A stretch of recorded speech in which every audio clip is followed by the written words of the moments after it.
Shalom, jemaat yang dikasihi Tuhan. Hari ini Rabu 28 Oktober 2020.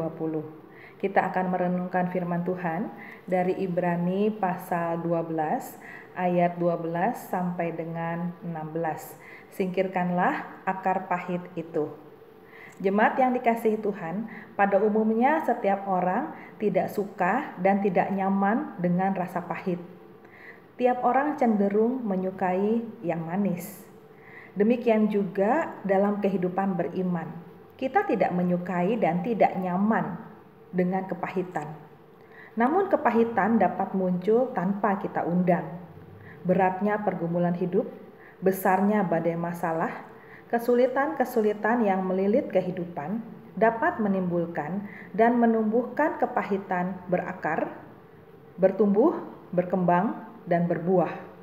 Buahnya dapat dilihat dalam relasi kita dengan sesama, yaitu menimbulkan kerusuhan dan yang mencemarkan banyak orang. Pembacaan Alkitab kita pada malam hari ini memperlihatkan adanya pergumulan yang dihadapi para pembaca surat Ibrani yang mendorong mereka untuk menunjukkan sikap sebagai pengikut Kristus. Ada situasi yang tidak mudah untuk dihadapi yang dapat menimbulkan kebencian dan sikap hidup yang menjauhkan diri dari kasih karunia Tuhan. Pembacaan Alkitab kita diawali dengan menguatkan tangan yang lemah dan lutut yang goyah, meluruskan jalan bagi kaki sehingga yang pincang jangan terpelecok atau terkilir tetapi menjadi sembuh. Ayat 12 dan 13. Hal ini menunjukkan agar umat Tuhan mempersiapkan diri untuk menerima pertolongan Tuhan, menyadari keberadaan diri dan melakukan tindakan atau usaha yang tepat sehingga keadaan dapat diperbaiki, bahkan menjadi sembuh. Ada dorongan agar para pembaca surat ini tidak menyerah dengan kondisi kehidupan yang ada dan tidak berbuat apa-apa, namun diajak untuk berusaha, berupaya untuk menyadari keberadaan diri dan bertindak sesuai dengan kondisi yang ada. Dengan cara yang benar, kondisi dapat diperbaiki, bahkan mengalami kesembuhan. Ayat 14, pengajaran agar pembaca surat Ibrani mengusahakan hidup damai dengan semua orang dan berusaha untuk hidup kudus yang dipahami sebagai syarat untuk melihat Tuhan. Hal ini menunjukkan dua arah perilaku hidup orang percaya yang harus ditunjukkan dalam kehidupannya, yaitu pertama arah horizontal, yaitu cara hidup yang berhubungan dengan sesama, hidup damai dengan semua orang.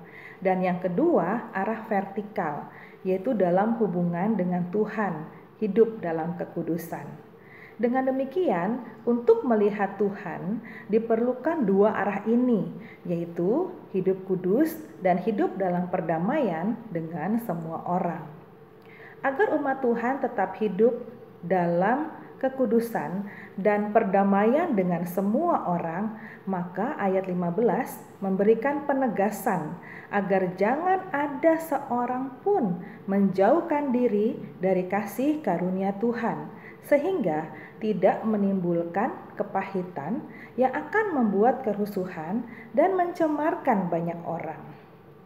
Para pembaca surat Ibrani diminta untuk saling menjaga dan juga mengawasi agar tidak ada seorang pun yang menjauhkan diri dari kasih karunia Tuhan, tidak keluar dari lingkaran kasih karunia Tuhan, tetapi saling menolong agar tetap berada dalam lingkaran kebaikan hati Tuhan. Karena hal ini adalah tindakan mencegah seseorang untuk menjadi penyebab atau pembuat masalah yang merusak kehidupan persekutuan. Ayat 16 menunjuk pada peringatan agar orang percaya atau para pembaca surat ini tidak menunjukkan hidup yang bertentangan dengan kekudusan. Orang percaya diingatkan untuk tidak melakukan tindakan yang tidak bermoral dan tindakan yang merendahkan Tuhan, yaitu hidup yang hanya mencari pemuasan keinginan hati, bahkan tidak menjaga dan tidak melakukan kehendak Tuhan. Ayat 17 menunjuk pada Esau yang walaupun berusaha untuk memperbaiki diri, namun tidak mendapatkan hak kesulungannya lagi. Hal ini memperlihatkan bahwa orang yang melakukan tindakan tidak bermoral dan melakukan hal-hal yang hanya memenuhi pemuasan keinginan hati, bukan melakukan hal-hal yang kudus, dia membawa dirinya sendiri menjauh dari kasih karunia Tuhan. Jemaat yang dikasihi Tuhan, marilah kita hidup mempersiapkan diri dan hati untuk melakukan kehendak Tuhan. Hidup dalam damai dengan sesama, hidup dalam kekudusan, serta saling menjaga agar kita dan jangan ada seorang pun di antara kita yang menjauhkan diri dari kasih karunia Tuhan. Sebaliknya, kita saling mengasihi, saling mengingatkan, saling memperhatikan, dan saling menolong agar kita semua tetap ada dalam lingkaran kebaikan hati Tuhan.